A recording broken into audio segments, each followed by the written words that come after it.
नमस्कार। Fact seeking Dolma में आप सभी का स्वागत है। एंशियंट हिस्ट्री के अंतर्गत हम सोर्सेज के बारे में पढ़ रहे हैं, जिसके अंतर्गत हमने पार्ट 1 डिस्कस कर लिया है। अगर अभी तक आपने हमारे पार्ट 1 की वीडियो नहीं देखी है तो आप प्लेलिस्ट में जाकर वो चेक कर सकते हैं। आज हम बात करेंगे पार्ट 2 के बारे में। ब्राह्मण साहित्य के अंतर्गत हमने वेदों को डिस्कस कर लिया है। आज हम उसके बाद वाले ग्रंथों के बारे में बातचीत करेंगे।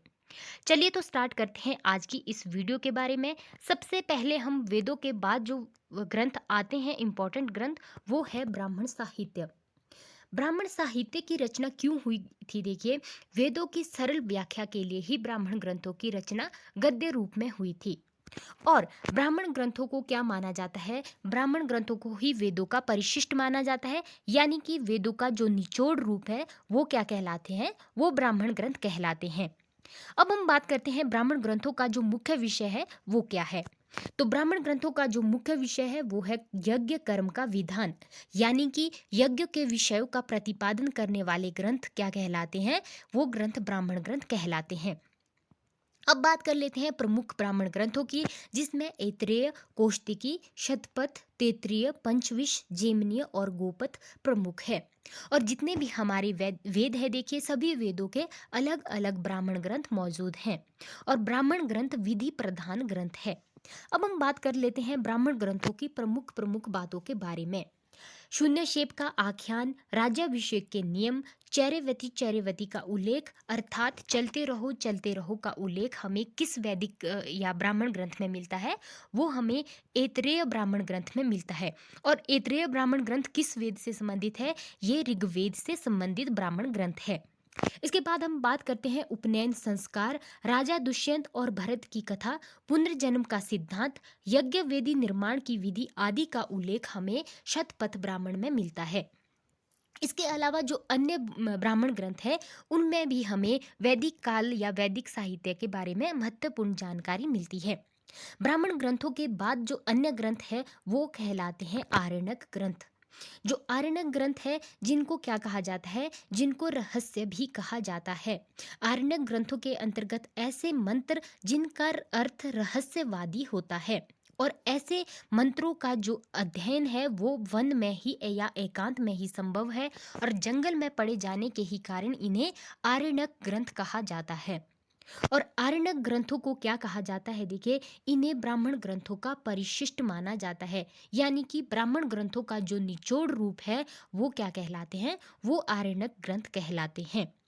और आरण्यक ग्रंथों में हमें आध्यात्मिक और दार्शनिक समस्याओं का विवेचन मिलता है। अब बात करते हैं प्रमुख आरण्यक ग्रंथों के बारे में, जिनमें ऐत्रेय, कौशिकी, तैत्तिरीय, मैत्रायणी, बृहदारण्यक, तलवकार और छांदोग्य प्रमुख आरण्यक ग्रंथ है। यज्ञोपवीत संस्कार का सर्वप्रथम उल्लेख हमें तैत्तिरीय आरण्यक में मिलता है। यज्ञोपवीत संस्कार उपनयन संस्कार से ही संबंधित है।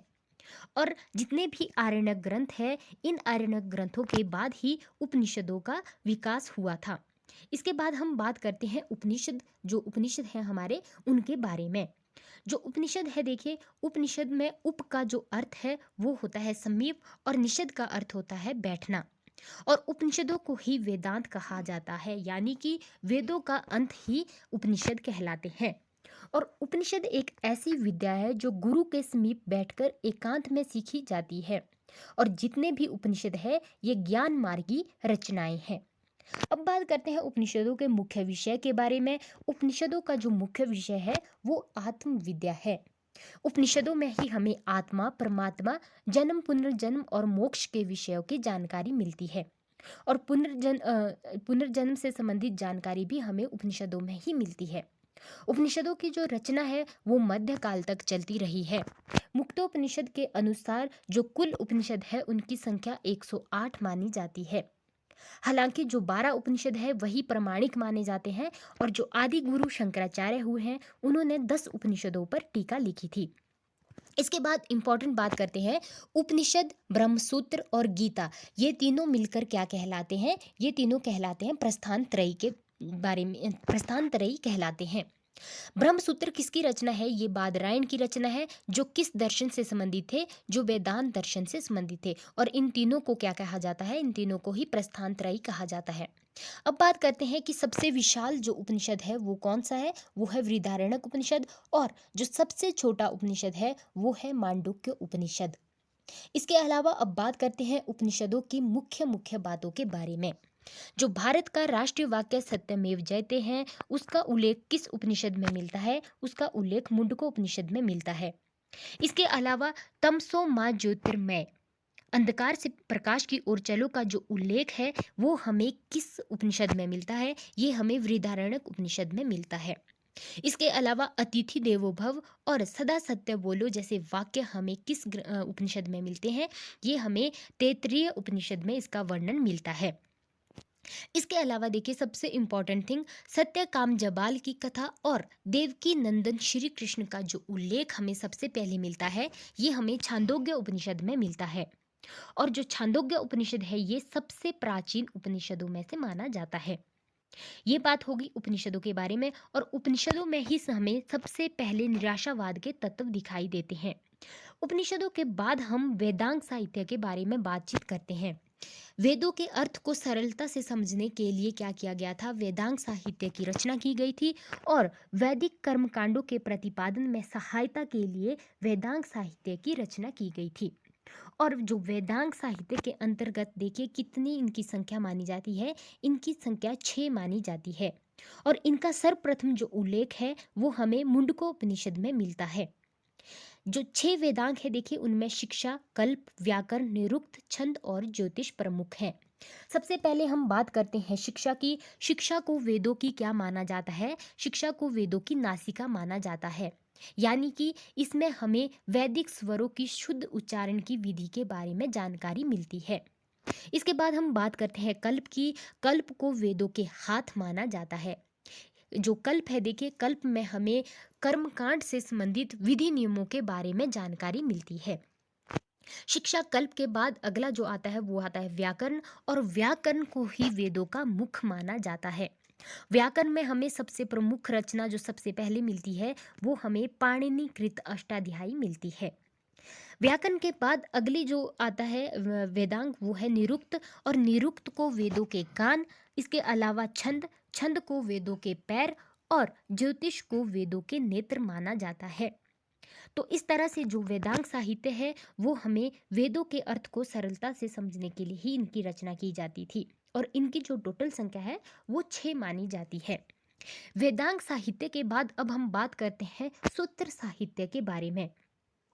तो सूत्र साहित्य की रचना है ये क्यों की गई थी? देखिए, जितना भी हमारा वैदिक साहित्य है, वैदिक साहित्य को अक्षुण्ण बनाए रखने के लिए सूत्र साहित्य की रचना की गई थी। अक्षुण्ण का अर्थ होता है स्थिर या परमानेंट। मतलब वैदिक साहित्य को परमानेंट बनाए रखने के लिए ही सूत्र साहित्य की रचना की गई थी। ऐसे सूत्र देखिए जिनमें विधि नियमों का प्रतिपादन किया जाता है वो क्या कहलाते हैं? वो कल्प सूत्र कहलाते हैं। कल्प सूत्र के अंतर्गत इसके 4 प्रकार आते हैं। सबसे पहले स्रोत सूत्र, गृह सूत्र, धर्म सूत्र और शुल्ब सूत्र। सबसे पहले हम बात करते हैं स्रोत सूत्र की। स्रोत सूत्र में हमें यज्ञ और बलि से संबंधित नियमों के बारे में जानकारी मिलती है। यानी कि यज्ञ से संबंधित जितने भी कर्मकांड या विधि नियम है उनका उल्लेख हमें स्रोत सूत्र में मिलता है। इसके बाद बात करते हैं गृह सूत्र की। गृह सूत्र में दैनिक क्रियाओं का क्रियाकलाप, जितने भी दैनिक क्रियाओं से संबंधित विवरण है वो हमें गृह सूत्र में मिलते हैं। इसके अलावा 16 संस्कार से संबंधित जानकारी भी गृह सूत्र से हमें मिलती है। इसके बाद बात करते हैं धर्म सूत्र की। धर्म सूत्र सबसे इम्पोर्टेंट है। इसमें हमें धार्मिक और सामाजिक कर्तव्यों के बारे में जानकारी मिलती है। वर्ण व्यवस्था के बारे में भी हमें जो धर्म सूत्र है उसमें ही मिलती है जानकारी। अब बात कर लेते हैं कुछ प्रमुख धर्म सूत्रों के बारे में। प्रमुख धर्म सूत्रों में सबसे पहले हम बात करेंगे गौतम धर्म सूत्र की, उसके बाद बौद्धायन धर्म सूत्र की, आप स्तंभ धर्म सूत्र की, विशिष्ट धर्म सूत्र की और विष्णु धर्म सूत्र की। ये प्रमुख धर्म सूत्र हैं जिनमें हमारी धार्मिक और सामाजिक कर्तव्यों के बारे में जानकारियां दी गई है। सबसे चौथा है देखिए शुल्ब सूत्र। शूल सूत्र में हमें भारतीय ज्यामिति के विकास के बारे में जानकारी मिलती है। इसमें हमें यज्ञ वेदियों के निर्माण के लिए माप के विविध तरीकों का वर्णन मिलता है। ये ये था सूत्र साहित्य। सूत्र साहित्य के बाद हम बात करते हैं हमारे महाकाव्य के बारे में। जैसे कि हम सभी जानते हैं कि रामायण और महाभारत को महाकाव्य का दर्जा प्राप्त है। तो सबसे पहले हम बात करेंगे रामायण के बारे में। रामायण की रचना महर्षि वाल्मीकि के द्वारा की गई थी और रामायण का जो नाम है वो चतुर्विंशति सहस्त्री संहिता के नाम से भी जाना जाता है। यह नाम इसलिए दिया जाता है रामायण को क्योंकि रामायण में जो टोटल श्लोक है वो उनकी संख्या कितनी है, उनकी संख्या 24,000 है। इसीलिए रामायण को चतुर्विंशति सहस्त्री संहिता का नाम दिया जाता है। रामायण जो है, देखिए रामायण में जो टोटल कांड है या अध्याय है वो कितने हैं, उनकी संख्या 7 है। सबसे पहला जो कांड है या अध्याय है वो है बाल कांड, दूसरा अयोध्या कांड, तीसरा अरण्य कांड, चौथा किष्किंधा कांड, पांचवा सुंदर कांड, छठा लंका कांड और सातवां उत्तरकांड। तो ये 7 अध्याय में विभाजित है। इसके बाद हम बात करते हैं कि रामायण का जो सबसे पहले तिथिबद्ध उल्लेख हमें मिलता है ये हमें बौद्ध और जैन ग्रंथों में मिलता है। इसके साथ हम ये देखते हैं कि जो रामायण है, रामायण का मध्यकालीन भारत में भी अन्य भाषाओं में इनका क्या किया गया था, अनुवाद किया गया था। रामायण में ही हमें शक यवन संघर्ष के बारे में जानकारी मिलती है और सबसे पहले दक्षिण पथ का उल्लेख भी हमें रामायण में मिलता है। तो ये हो गया रामायण। अब हम बात करते हैं दूसरा जो हमारा महाकाव्य है वो है महाभारत। महाभारत की रचना किसने की थी? ये की गई थी वेद व्यास जी के द्वारा। और सबसे पहले जो महाभारत था, देखिए महाभारत में सबसे पहले 8,800 श्लोक थे और उस समय महाभारत का नाम जय संहिता के नाम से था। उसके बाद जब 24,000 श्लोक हो गए महाभारत के, तब महाभारत का नाम भारत नाम से पड़ा। और गुप्ता काल में महाभारत के जब 1,00,000 श्लोक लिखे गए तब इसका नाम महाभारत पड़ा। और सबसे पहले हमें महाभारत का जो उल्लेख मिलता है वो हमें अश्वालायन गृहसूत्र में मिलता है। अश्वालायन गृहसूत्र से ही हमें महाभारत के बारे में जानकारी मिलती है। जो महाभारत है, देखिए महाभारत में टोटल कितने पर्व है या कितने अध्याय है? इसमें 18 पर्व है। और जो श्रीमद् भगवत गीता है वो इसके 6वें पर्व यानी कि भीष्म पर्व का भाग है। और महाभारत का जो सबसे बड़ा पर्व है वो कौन सा पर्व है? वो है शांति पर्व। और महाभारत में हमें हस्तिनापुर के जो कुरु राजवंश था उसके बारे में जानकारी मिलती है। और जो महाभारत का युद्ध हुआ था वो कुरु वंश के जो दो वंश थे अलग अलग, पांडव और कौरवों के बीच का युद्ध हुआ था।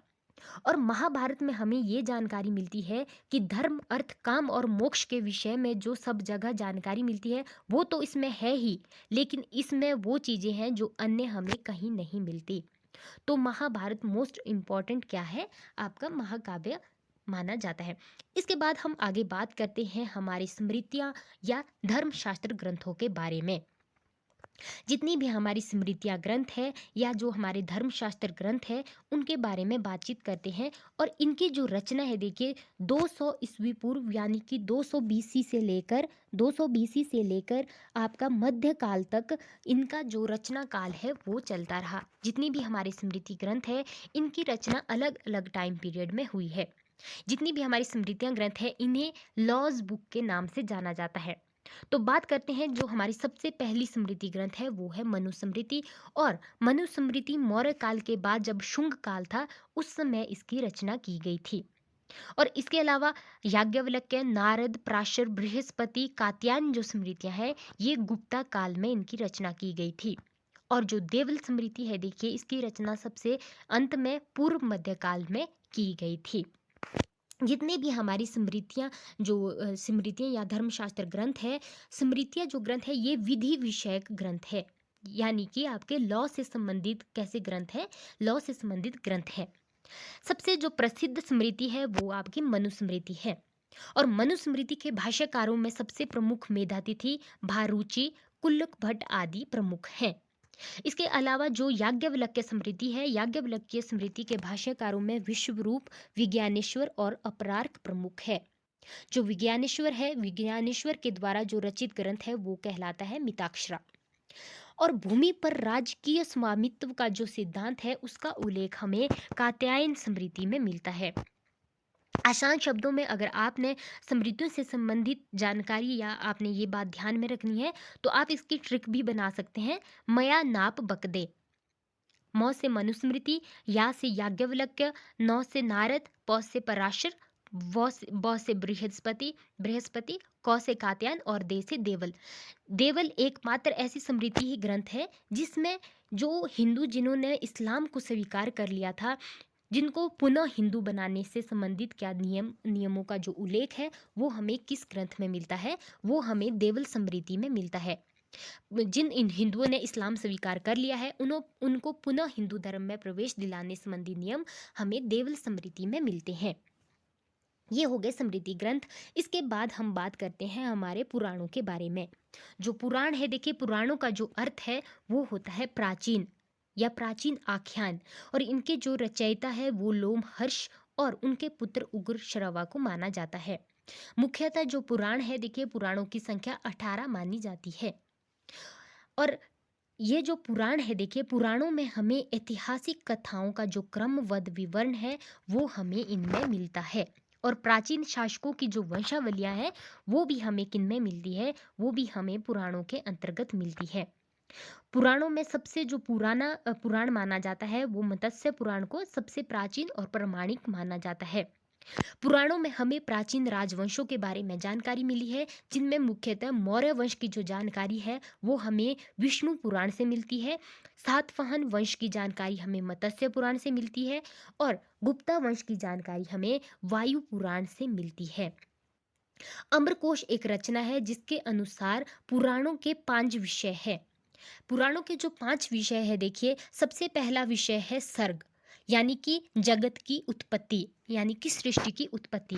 दूसरा जो विषय है देखिए पुराणों का वो है प्रतिसर्ग, यानी कि जब प्रलय होता है, प्रलय के बाद पुनः जगत की सृष्टि, यानी कि जगत की उत्पत्ति प्रलय के बाद। इसके इसके बाद है वंश। वंश में हमें जितने भी देवता और ऋषि है उनके वंशों के बारे में जानकारी मिलती है। पुराणों का चौथा जो विषय है वो है मनवंतर। मनवंतर अर्थात जो अनेक मनुओं का युग रहा है उसके बारे में हमें इसमें जानकारी मिलती है। और इसका जो सबसे अंतिम भाग है या अंतिम विषय है वो है वंशानुचरित।